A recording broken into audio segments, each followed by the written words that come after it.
నిగుదేల్తాలి కదా. ప్రజల్లో ఒక అబద్ధత భావం ఏర్పడది.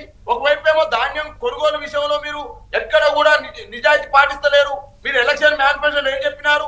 తడిసిన ధాన్యానైనా కొంత తరుగు అసలే తీసేయమని చెప్పినారు. ఇలా తడిసిన ధాన్యం కింటోకి 10 నుంచి 12 కిలోల ధాన్యం తరుగు తీసేస్తా ఉన్నారు. మీరు ఎలక్షన్ లో ఇచ్చిన హామీ ఏంది? ధాన్యం తడిసినా కూడా అన్ని కొంటాం, ఎక్కడ కూడా తరుగు తీసేయమని చెప్పేసి మాట్లాడినారు. ఇప్పుడు కూడా కొంటామనే చెప్తున్నారు కదా. ఇప్పుడు కూడా రైతులు ఆదుకుంటాము, తడిసిన ధాన్యాన్ని కొంటామనే మాట్లాడుతూ వచ్చారు. ఎక్కడ దాంట్లో డౌట్ ఏం లేదు. ఎక్కడ తరుగు తీసిరు? ఎక్కడ తరుగు తీసిరే? అనవసరంగా ఎందుకు అనవసరం ఇదే వీళ్ళ కాడ విషయం లేకుండా ఒట్టి ఏది పడుతుంది మాట్లాడే కార్యక్రమం తప్ప తరుగు ఎక్కడ తీసేసారు? తరుగు ఎక్కడ కూడా రైతులకు తరుగు గతంలో టీఆర్ఎస్ ప్రభుత్వం తరుగు మాత్రమే తీసింది. తెలంగాణ రాష్ట్రంలో కాంగ్రెస్ ప్రభుత్వం తరుగు తీయడం లేదు. ఇది చాలా స్పష్టం.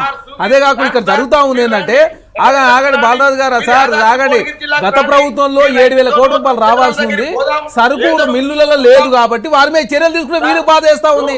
ఎందుకంటే వాళ్ళు భారతీయ బీఆర్ఎస్ పార్టీకి గతంలో సహకరించారు కాబట్టి వాళ్ళకు సంబంధించినటువంటి రైస్ మిల్లర్ల మీద కేసులు కానీ అరెస్ట్ చేస్తే వీళ్ళకి ఏదో బాధేస్తూ కాంగ్రెస్ ప్రభుత్వం మీద బురదలే ప్రయత్నం మీరు చేస్తాం. ఎందుకంటే గత ప్రభుత్వంలో 7,000 కోట్ల రూపాయలు రావాల్సి ఉన్నది, ఇప్పుడు మళ్ళీ 7,000 కోట్ల రూపాయలు పెట్టి సరుకు కొనుగోలు చేస్తా ఉన్నాం.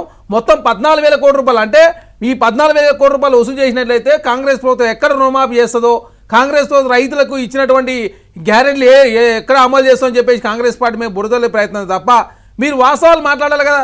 మీరు వాస్తవాలు మాట్లాడుకుని అనవసరం కప్పిపుచ్చే ప్రయత్నం మీరు చేస్తా ఉన్నారు. మీకన్నా బెటర్గా మీరు 45 రోజుల్లో పైసలు ఇస్తే మేము 5 రోజుల్లో పైసలు ఇస్తా ఉన్నాం. మీరు తరుగు తీస్తే మేము తరుగు తీయలేదు. అదే కాకుండా మీరు మిల్లల మీద చర్యలు తీసుకోలే, మేము మిల్లల మీద చర్యలు తీసుకుంటా ఉన్నాం. నిన్ననే మా మంత్రి గారు సంబంధించి సూర్యాపేట జిల్లా రైస్ మిల్లర్ అధ్యక్షుని అరెస్ట్ చేసినాం. నిన్న అరెస్ట్ చేసి రికవరీ సంబంధించినటువంటి 90 కోట్ల రూపాయలు ఎగ్గొడితే దానికి సంబంధించి నిన్న అరెస్ట్ చేసి 99 కోట్ల రూపాయలు రాష్ట్ర ప్రభుత్వం రావాల్సింది ఇవ్వకపోవడం మూలంగా వారిని అరెస్ట్ చేయడం జరిగింది. అదే చర్యలు రైస్ మిల్లల మీద చర్యలు తీసుకుని మీకు వచ్చిన బాధ ఏంది? ఎందుకు అనవసరంగా మీరు ఆధారాలు లేకుండా తెలంగాణ రాష్ట్రంలో కాంగ్రెస్ ప్రభుత్వం మీద బురదలే ప్రయత్నం Bharatiya Janata party BRS party కలిసికట్టుగా చేస్తున్నారు. చాలా స్పష్టంగా కనపడతా ఉన్నారు. మీరు ఏమైనా సూచనలు ఉంటే చేయాలి కానీ ఏ వసూళ్ల కోసం పాల్పడతా ఉన్నారు, ఏ బ్లాక్ మెయిల్ చేస్తా ఉన్నారు. ఇలా గ్లోబల్ టెండర్ దక్కించుకున్న ఈ 4 సంస్థలు రైస్ మిల్లర్లు ఏ విధంగా వేధిస్తా ఉన్నవి. మేము కాంగ్రెస్ పార్టీ దగ్గర కప్పం కట్టి టెండర్లు దక్కించుకున్నాం. ఈ టెండర్లు మేము దక్కించుకున్నాం కాబట్టి మీరు ఇంత కమ్మితేనే మేము కొంతామని చెప్పేసి ఇలా రైస్ మిల్లర్లు బ్లాక్ మెయిల్ చేస్తున్న ఈ టెండర్ దక్కించుకున్నాం. మీకన్నా బెటర్ రేటుకు మేము గతంలో కన్నా కూడా ఎక్కువ ధరకే తెలంగాణ రాష్ట్రంలో కాంగ్రెస్ ప్రభుత్వాన్ని ఆదాయం వచ్చే విధంగా రైస్ మన టెండర్లలో ఇవ్వడం అనుకూల కంపెనీలకి మరి ఇప్పుడు మీరు టెండర్లు నేను పార్టిసిపేట్ చేసి ఉంటే తక్కువ మీరు ఎక్కువ కోటి చేసి ఉంటే మీకు ఏపోతానాలా? ఇప్పుడు పార్టిసిపేట్ చేసిన సంస్థలు ఎవరు ఎక్కువ వేసిందో వారికి ఇస్తారు కదా. కొనుగోలు సంబంధించి ఎవరు ఎక్కువ వేస్తే వాళ్ళకి ఇస్తారు. గవర్నమెంట్ కొనుగోలు చేసినప్పుడు ఎవరు తక్కువ వేస్తే వారికి ఇస్తారు. అరే మీరు టెండర్లో పార్టిసిపేట్ చేయకుండా తెలంగాణ రాష్ట్రంలో మీకు ఇష్యూస్ మాట్లాడడానికి ఏం లేవు కాబట్టి కాంగ్రెస్ పార్టీ బురదలే ప్రయత్నమే తప్ప మీరు ఈనాడు ఏం చేస్తా ఉన్నా మిల్లర్లకు అనుకూలంగా వ్యవహరిస్తుంది Bharatiya Janata party BRS party. మేమేమో రైతులకు అనుకూలంగా పనిచేస్తున్నాం కాబట్టి తెలంగాణ రాష్ట్రంలో కాంగ్రెస్ ప్రభుత్వం తరుగు లేకుండా తక్కువ రోజుల్లో పైసలు ఇస్తా ఉంది. అదే కాకుండా గతంలో రావాల్సిన 7,000 కోట్ల రూపాయలు రికవరీ చేస్తా ఉన్నారు. ఆ పైసలు వచ్చినట్లయితే రైతాంగం కోసం కాంగ్రెస్ ప్రభుత్వం ఖర్చు పెడుతుంది కాబట్టి కాంగ్రెస్ బురదలే ప్రయత్నం Bharatiya Janata party BRS party చేస్తాం. మీరు ఆధారాలు బయట పెట్టండి. బాలరాజు గారు, అంటే గత ప్రభుత్వంలోనే అస్తవ్యస్తంగా ఉంది పౌర సరఫరాల శాఖ.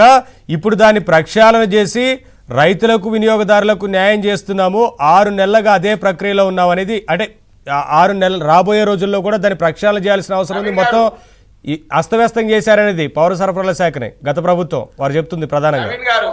ఇప్పుడు గత ప్రభుత్వం మీద బురద చల్లుకుంటూ గత ప్రభుత్వం అచ్చేసింది, గత ప్రభుత్వం మరి అంతేగా 55,000 కోట్ల రూపాయలు అప్పులు తీసుకొచ్చింది మీరు. 11,000 కోట్ల రూపాయలు నష్టాలు ఉన్నాయి. ఇప్పుడు మీరు చేసినట్టు 2022-23 సంబంధించి సార్ 7,000 కోట్ల రూపాయలు మిల్లర్స్ నుంచి రావాలా? సరుకు మిల్లర్స్ కాల్ లేదు. వాళ్ళ మీద చర్యలు తీసుకునే బీఆర్ఎస్ పార్టీ భయం ఎందుకు వేస్తుంది అసలు? అనవసరం నాకు అర్థం కాకడతా. అరే మీరు మిల్లర్ మీద చర్యలు తీసుకునే మీకు బాధ ఏంది? మీరు అలాగే కమిషన్ తీసుకుంటారు కాబట్టి మీకు బాధ వేస్తూ కాంగ్రెస్ పార్టీ మీద బురదలే ప్రయత్నం బీఆర్ఎస్ పార్టీ చేస్తుంది. చాలా స్పష్టంగా కనపడతా ఉంది. మీరు రైతుల మేలు చేయాలని తెలంగాణ రాష్ట్రంలో కాంగ్రెస్ ప్రభుత్వం భావిస్తా ఉంది. రైతాంగానికి తక్కువ టైంలో పైసలు ఇవ్వాలని చెప్పి భావించింది కాబట్టి మేము 5 రోజుల్లోనే అమౌంట్ ఇవ్వడం జరుగుతా ఉంది. కానీ మిల్లర్ల మీద చర్యలు తీసుకుంటే బీఆర్ఎస్ పార్టీకి ఎందుకో బాధేస్తా ఉంది. అందుకే కేటీఆర్ గారు బయటకు వచ్చి మాట్లాడుతూ ఉన్నాడు. ఎవరు మేము బ్లాక్ మెయిల్ ఏం చేస్తే ప్రభుత్వాన్ని చెల్లించాల్సిన పైసలు ఇవ్వండి, లేకపోతే సరుకు ఇవ్వండి, లేకపోతే చర్యలు తీసుకుంటాం, లేకపోతే బ్లాక్ లో పెడతాం, లేకపోతే చట్టపరమైన చర్యలు తీసుకుంటాం అని చెప్పేసి మిల్లర్లకు సంబంధించినటువంటి చాలా మంది నోటీసులు ఇవ్వడం జరిగింది. నిన్ననే సూర్యాపేట జిల్లాకు సంబంధించినటువంటి ఆ అధ్యక్షుడు రైస్ మిల్లర్ అధ్యక్షుడు కూడా అరెస్ట్ చేయడం జరిగింది. అంటే గత ప్రభుత్వం బ్లాక్ లిస్ట్ లో పెట్టిన కంపెనీకి కూడా సార్ ఇక్కడ ఏంటంటే వీళ్ళు ఒక్కొక్క నిమిషం బాలరాజు గారు బంద్ చేసి మేము మాట్లాడతాము. ఇప్పుడు ఈ గత ప్రభుత్వం 2023 సంబంధించి 7,000 కోట్ల రూపాయలు రాష్ట్ర ప్రభుత్వం రావాలా? ఆగండి 7,000 కోట్ల రూపాయలు రాష్ట్ర ప్రభుత్వం ఆ మిల్లర్ దగ్గర స్టోర్ చేసుకోండి అని చెప్పి పార్క్ చేసుకున్నటువంటి రైతు ఆ మిల్లర్ సంబంధించిన వరి ధాన్యం అంతా కూడా వాళ్ళు అమ్ముకోవడం జరిగింది. అమ్ముకున్న తర్వాత 7,000 కోట్ల రూపాయలు రికవర్ చేసే దానిలో భాగంగా చాలా మిల్లర్స్ పైసలు లేకుండా ఇబ్బంది పెడతా ఉంటే ప్రభుత్వం చర్యలు తీసుకుంటా ఉంది. చర్యలు తీసుకోవడం చెప్పేది పోయి ఏకంగా రైస్ మిల్లర్ని సపోర్ట్ చేసే ప్రయత్నం బీఆర్ఎస్ పార్టీ చేస్తే ఎట్లా? మేము అంటే 7,000 కోట్ల రూపాయలు రావద్దా? ఇప్పటికే సివిల్ సప్లై డిపార్ట్మెంట్ 55,000 కోట్ల రూపాయలు రుణాలు తీసుకొచ్చి 11,000 కోట్ల రూపాయలు నష్టాలు ఉన్నాయి.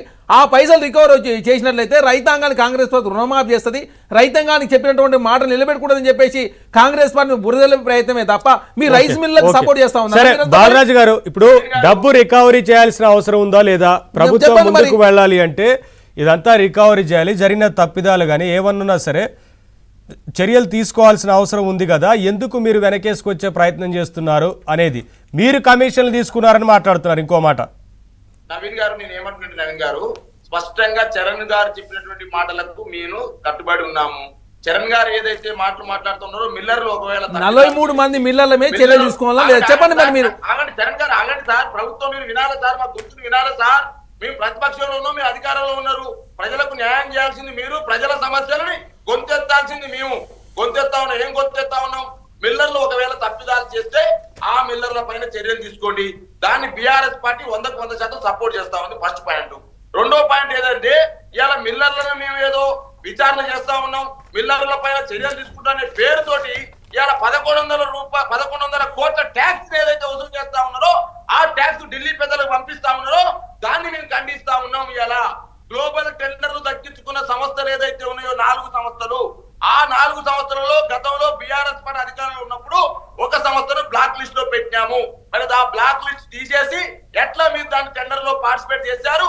టెండర్ ఎట్లా తగ్గించుకుంది? సన్న బియ్యం సంబంధించి కావచ్చు, ధాన్యం కొనుగోలు సంబంధించిన సంస్థలు దానికి సంబంధించి కావచ్చు. దీనిపైన మీరు చెప్పాడు. ఎవరు చెప్పరు? మీ ఉత్తమ్ కుమార్ రెడ్డి క్వశ్చన్ అడిగితే చెప్పాడు, మీ రేవంత్ రెడ్డి గారు మీ ముఖ్యమంత్రి చెప్పాడు.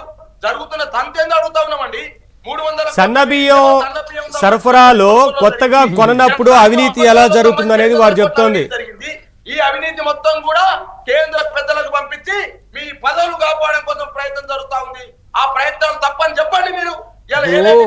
బీఆర్ఎస్ పార్టీ ఎట్లుందంటే కాళేశ్వరం పెద్ద ఎత్తున అవినీతి చేసిరు కాబట్టి ఆ ప్రభుత్వం ఆల్రెడీ బీఆర్ఎస్ పార్టీ మీద పెద్ద ఎత్తున ప్రజలంతా చీదరించుకొని తెలంగాణ రాష్ట్రంలో కేసీఆర్ అధికారం రాకుండా అడ్డుకున్నారు. తెలంగాణ రాష్ట్ర కాంగ్రెస్ ప్రభుత్వం మేము అధికారంలోకి వచ్చిన తర్వాత రైతాంగాన్ని మేలు చేసే ప్రయత్నాలు బాగా మేము ముందుకు పోతూ మిల్లర్ల మీద చర్యలు తీసుకుని మీకు బాధేస్తూ తెలంగాణ రాష్ట్ర కాంగ్రెస్ ప్రభుత్వం బురదలే ప్రయత్నం మీరు చేస్తా ఉన్నారు కదా. సివిల్ సప్లై డిపార్ట్మెంట్ 55,000 కోట్ల రూపాయల ఆ అప్పులు తీసుకొచ్చిర్రు. 11,000 కోట్ల రూపాయలు నష్టంలో ఉన్నది. రైస్ మిల్లర్స్ నుంచి 7,000 కోట్ల రూపాయలు రాష్ట్ర ప్రభుత్వం రావాల్సి ఉన్నది. దాదాపు 53 మంది పైసలు ఎందుకు గత ప్రభుత్వం వసూలు చేయలేకపోయింది? సార్ ఇప్పుడు అదే కదా అక్కడ ఏం చేశారు?